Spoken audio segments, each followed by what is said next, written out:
Hello everyone, welcome to our channel Ganesha world. Guys, आज की video में हम क्लास 12th केमिस्ट्री में सांद्रता के आधार पर अधिशोषण के टाइप पढ़ेंगे। ठीक है, तो ये सांद्रता के आधार पर जो अधिशोषण होता है वो टू टाइप का होता है। फर्स्ट होता है धनात्मक अधिशोषण और सेकंड होता है ऋणात्मक अधिशोषण। ठीक है, इसको हम इंग्लिश में बोलेंगे पॉजिटिव एडजॉर्प्शन और इसको बोलेंगे हम नेगेटिव एडजॉर्प्शन। ठीक है, अब ये क्या होते हैं उसको समझ लो पहले। ठीक है, चलो इसको हम स्टार्ट करते हैं और देखते हैं ये क्या है। ठीक है, तो दोस्तों सबसे पहले तो मैं आपको दो चीज़ें समझा रहा हूँ, उसको आप समझो।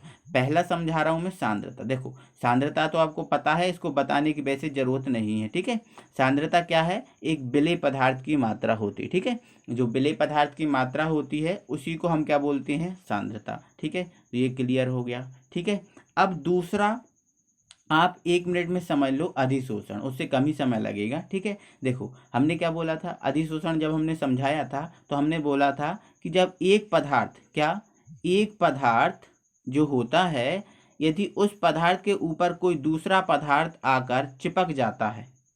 ठीक है, एक पदार्थ के ऊपर कोई दूसरा पदार्थ आकर चिपक जाता है तो जो ये घटना होती है उस घटना को हम क्या बोलते हैं? अधिशोषण। या फिर हम ऐसा बोल सकते हैं, एक पदार्थ का दूसरे पदार्थ के ऊपर चिपकना क्या कहलाता है? अधिशोषण। ठीक है, जैसे हम पॉलिश करते हैं तो एक पदार्थ को दूसरे पदार्थ के ऊपर चिपकाते हैं ना, तो ये क्या है? अधिशोषण है ना। कहीं पेंट करते हैं, है ना, तो इसमें ये जो एक पदार्थ दूसरे पदार्थ के ऊपर चिपकता है तो ये घटना क्या होती है? अधिशोषण। ठीक है, अब इसमें क्या होता है? अधिशोषण में भी दो चीजें होती हैं, एक होता है अधिशोषक और एक होता है अधिशोष।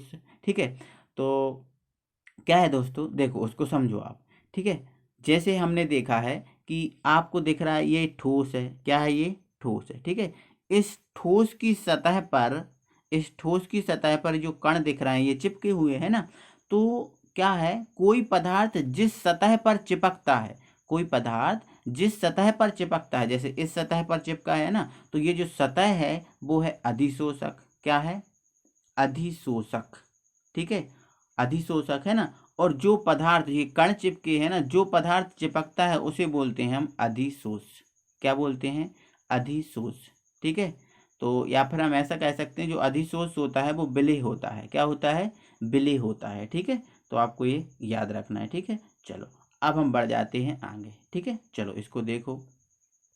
तो दोस्तों जो सांद्रता के आधार पर जो अधिशोषण होता है वो दो प्रकार का होता है। ठीक है, एक होता है धनात्मक अधिशोषण और एक होता है ऋणात्मक अधिशोषण। ठीक है, चलो अब ये धनात्मक अधिशोषण क्या होता है उसको समझ लो थोड़ा सा। ठीक है, तो जो धनात्मक अधिशोषण होता है दोस्तों, ये एक ऐसा अधिशोषण होता है जिसमें अधिशोषक की पृष्ठ पर अधिशोष मतलब अधिशोषित जो विलेय है, जो मतलब खींचा है, जो पदार्थ चिपका है वो है ना, का सांद्रण स्थूल के सांद्रण से अधिक होता है तो उसे धनात्मक अधिशोषण कहते हैं। इसका कहने का मतलब ये है दोस्तों, जैसे मान के चलो मैंने ये कोई पात्र है, इस पात्र में मैंने एक ये ठोस का टुकड़ा डाल दिया। ठीक है, तो क्या होगा? इस ठोस के टुकड़े पर जो सांद्रता है, मतलब जो ठोस का टुकड़ा है, इसकी सतह पर कुछ कण आकर क्या हो जाएंगे?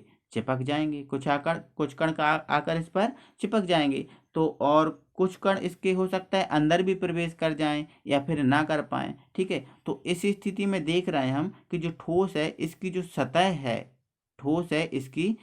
है, मतलब अधिशोषक है, उस अधिशोषक पर अब देखो अंदर का एरिया आपको ये दिख रहा है, ये क्या है? स्थूल है। कौन सा एरिया है? स्थूल है। ठीक है, तो हम ये देख रहे हैं इसकी सतह पर जो है अधिशोष, इसकी जो सतह पर अधिशोष का सांद्रण, इसकी जो अंदर का स्थूल है इस स्थूल से ज्यादा है ना। क्योंकि स्थूल में तो जो कण आपको दिख रहे हैं, जो अधिशोष वाले कण हैं, स्थूल में तो प्रवेश ही नहीं कर पा रहे क्योंकि वो तो सारे इसकी सतह पर चिपक गए, है ना। तो यहाँ पर इसकी सतह पर चिपक गए तो सारे कण इसकी सतह पर हैं, तो जो इसकी सांद्रता है वो सतह पर ज़्यादा है।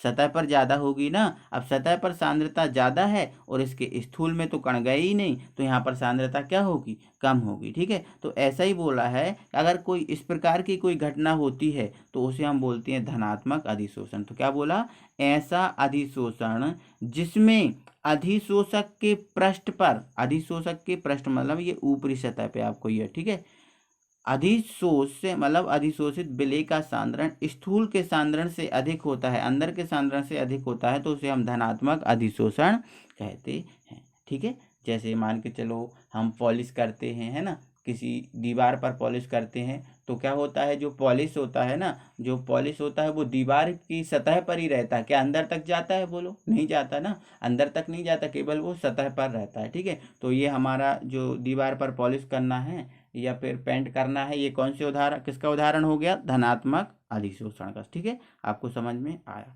इसके बाद हम आगे बढ़ जाते हैं और आगे देखते हैं दूसरा हमारा अधिशोषण है ऋणात्मक अधिशोषण। ठीक है, दूसरा कौन सा अधिशोषण है हमारा, ऋणात्मक अधिशोषण। ठीक है, समझो तो देखो, अब इसका जो हमने धनात्मक पढ़ा था उसका उल्टा ऋणात्मक है, उसका उल्टा क्या है, ऋणात्मक है। तो जैसे मान के चलो इसमें मैंने एक ठोस का टुकड़ा डाल दिया, ठीक है, अब ये इसमें जो जल भरा हुआ था वो जल पूरा इसके अंदर प्रवेश कर गया, जल पूरा इसके अंदर प्रवेश कर गया और कुछ रह गया इसकी कण मतलब सतह पर, मतलब स्थूल में ज़्यादा प्रवेश कर गया, है ना, और इसकी सतह पर रहा कम। ठीक है, तो हम ऐसा कह सकते हैं कि जो स्थूल है उस स्थूल में सांद्रण सतह की अपेक्षा ज़्यादा है, और सतह क्या है, अधिशोषक है ना, सतह क्या है, अधिशोषक है ना, और जो ये क्या है, इसका स्थूल है ना, मतलब जो अवशोषित होने वाला पदार्थ है वो क्या है, अवशोष है, क्या है, अवशोष, और इसकी सतह क्या है, अधिशोषक है ना। तो मतलब ऐसा अधिशोषण जिसमें अधिशोषक कि पृष्ठ पर अधिशोषक का सांद्रण स्थूल के सांद्रण से क्या होता है, कम होता है, मतलब पृष्ठ पर इसकी जो सतह है इस सतह पर सांद्रण कम हो और स्थूल में सांद्रण अधिक हो, तो उसे हम क्या बोलेंगे, ऋणात्मक अधिशोषण। अब बोलोगे सर आपको एक डाउट आ रहा होगा कि सर आपने अधिशोषण में बताया था ये तो पृष्ठीय घटना है, लेकिन आप बोल रहे हो ये तो स्थूल में भी प्रवेश कर गई, है ना। तो भाई क्या है कि जो ऋणात्मक अधिशोषण है वो अधिशोषण नहीं है, केवल वो अधिशोषण नहीं है, ऋणात्मक अधिशोषण एक प्रकार का अपशोषण है। क्या है, अपशोषण। ठीक है, और अपशोषण कौन सी घटना है, अपशोषण कौन सी है, स्थूल और पृष्ठ दोनों वाली घटना है। ठीक है, ये नाम है ऋणात्मक अधिशोषण, लेकिन ये वास्तविक में क्या है, अपशोषण है। क्या है, अपशोषण, और अपशोषण तो दोनों वाली घटना है ना, तो धनात्मक धनात्मक भी हो, धनात्मक धनात्मक ही होगा, लेकिन जो ऋणात्मक अधिशोषण है उसको हम क्या बोलते हैं, अपशोषण बोलते हैं। ठीक है, और अपशोषण में तो अंदर तक प्रवेश कर जाता है।